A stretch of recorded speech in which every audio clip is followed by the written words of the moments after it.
toutes et à tous, bienvenue dans ce nouveau numéro des Vendredis d'Histoire où j'ai décidé de vous lire Où êtes-vous de et illustré par Barou et édité par Seuil Jeunesse. Alors à votre avis, où sont-ils?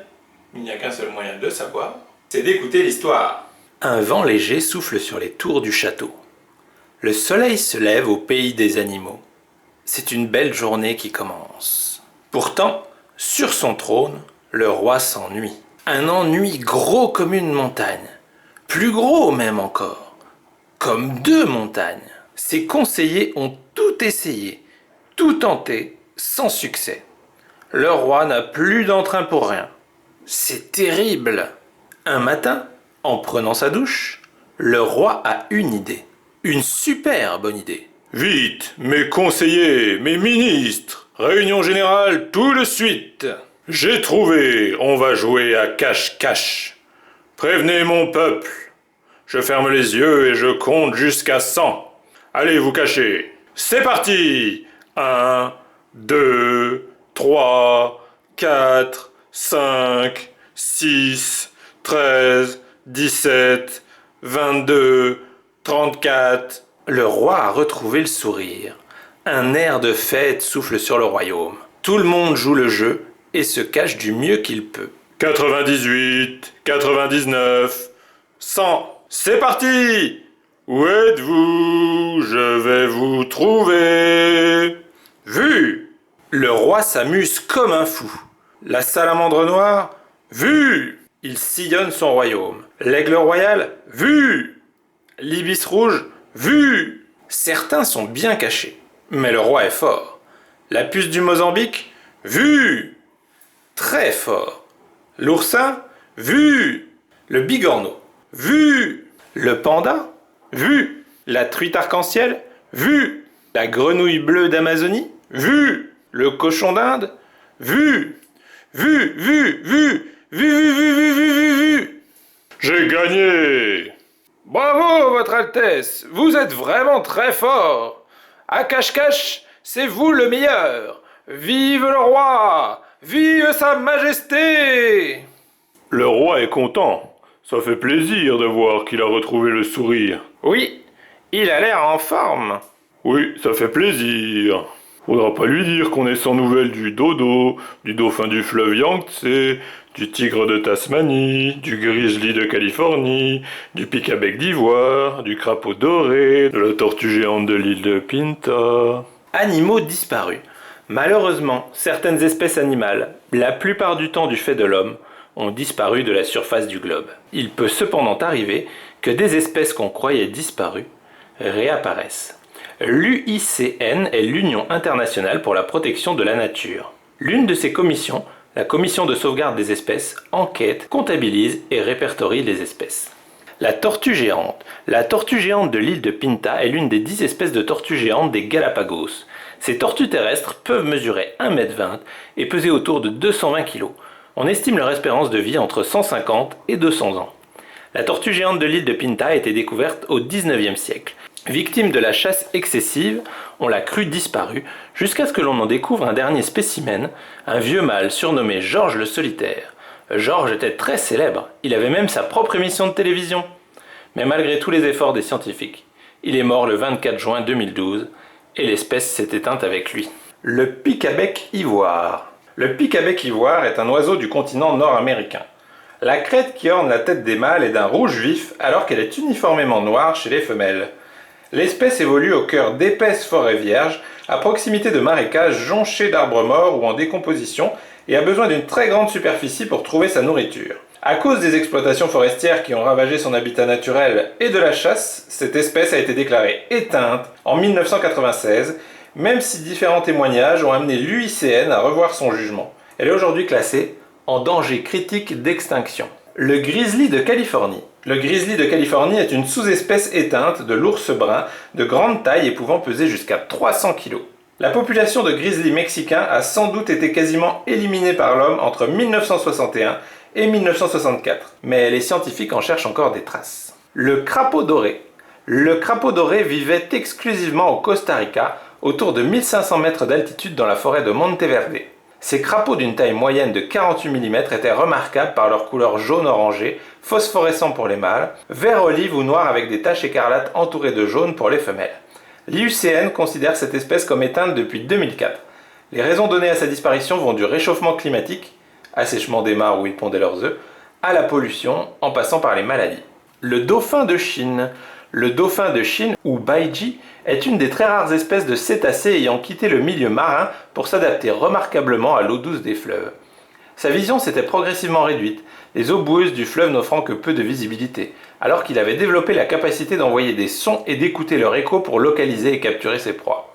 Ce dauphin était muni d'un long bec garni de 31 à 38 paires de dents coniques qui l'aidaient à tuer crabes et petits poissons. Victime de la pollution explosive du fleuve, de la surpêche et du trafic fluvial, il a entièrement disparu. Le dodo, décrit comme un oiseau gros, lent et glouton, le dodo était un oiseau qui vivait exclusivement sur l'île Maurice dans l'océan Indien.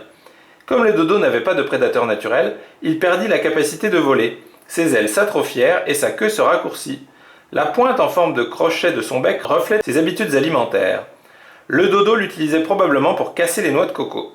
L'arrivée de l'homme sur l'île au XVIIe siècle eut comme conséquence l'extinction de l'espèce. Les hommes se mirent à chasser le dodo, à l'élever pour s'en nourrir. Ils apportèrent avec eux des porcs, des rats, des chiens.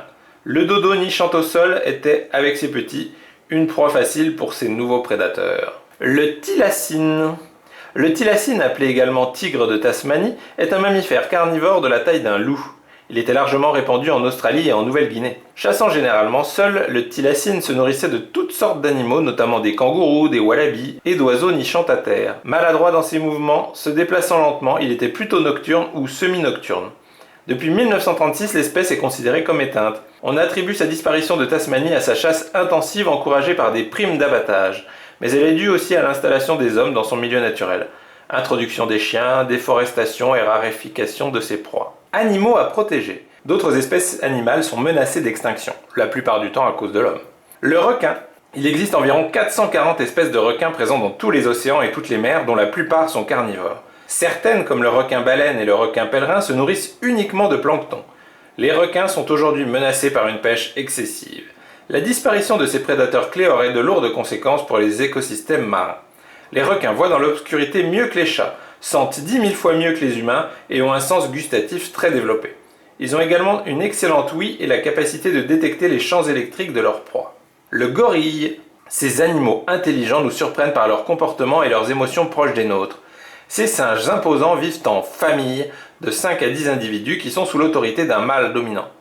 Dans la nature, les gorilles peuvent vivre jusqu'à 40 ans, mais le taux important de mortalité infantile et le nombre peu élevé de naissances en font une espèce particulièrement vulnérable. Aujourd'hui, les 4 sous-espèces de gorilles sont menacées par la chasse, la perte de leur habitat, le commerce illégal d'animaux et les maladies infectieuses. Le fugu. Le fugu est une espèce de poisson venimeux que les Japonais adorent. Ils le mangent en sashimi, entre autres, payant parfois très cher pour s'offrir sa chair délicate, mais empoisonnée si elle est mal préparée. Ils sont aussi appelés poissons globes car ils se gonflent le dos lorsqu'ils se sentent menacés et se transforment en boules hérissées de pointes acérées. Ils ont une silhouette étrange car, contrairement à la plupart des poissons, ils ont une face comme un chien ou un humain et peuvent vous regarder dans les yeux. Le fugu est menacé en raison de surpêche.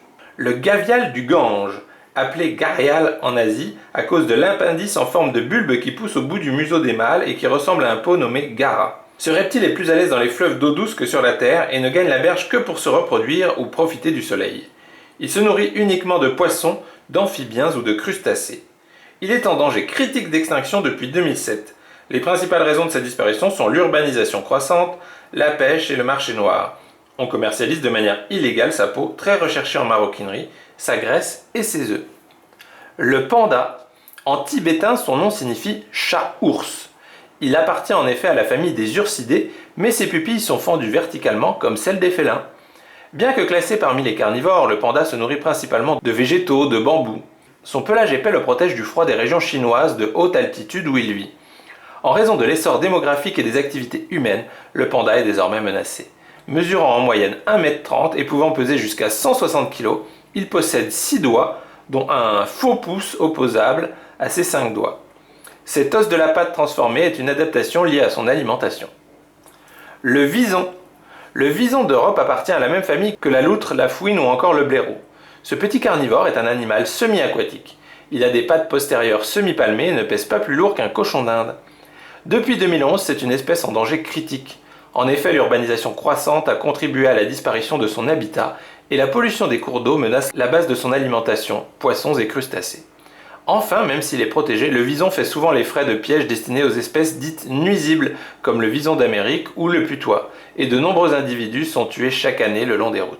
Le thon rouge. L'expression thon rouge désigne la chair de plusieurs espèces de thon. Placé tout en haut de la chaîne alimentaire, le thon rouge de l'Atlantique n'a pas de prédateur naturel, si ce n'est l'orque. Il occupe donc une place fondamentale et contribue ainsi à la stabilité des écosystèmes. Deux des espèces concernées sont menacées d'extinction par la surpêche. Le thon rouge peut peser jusqu'à 700 kg. Il effectue d'importantes migrations de plusieurs milliers de kilomètres entre les eaux froides où il se nourrit et les eaux chaudes où il se reproduit, et peut plonger à des profondeurs jusqu'à 1000 mètres. Le bouquetin des Pyrénées. Le bouquetin des Pyrénées est l'une des 4 sous-espèces du bouquetin d'Espagne. Cette sous-espèce s'était éteinte officiellement en 2000, mais elle semble avoir réapparu.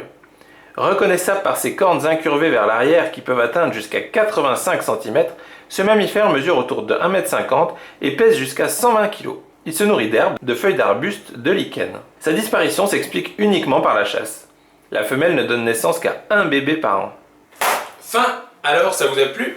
Vous avez vu dans l'histoire, l'auteur a trouvé une façon plutôt amusante et sympathique d'expliquer la disparition de certains animaux. C'est tout simplement parce que le lion, qui est un peu considéré comme le roi des animaux, s'ennuyait et donc a décidé de lancer une grande partie de cache-cache. Sauf qu'il y a certains animaux qui sont tellement forts à cache-cache qui sont toujours cachés et qui n'ont pas été retrouvés. En fait, malheureusement, comme vous l'avez vu après l'histoire, de nombreuses espèces d'animaux ont soit complètement disparu ou ne sont pas loin de disparaître. Et ça, c'est surtout et quasiment totalement la faute de l'homme. Puisque on construit beaucoup de maisons partout, qu'on coupe les forêts pour diverses raisons, etc.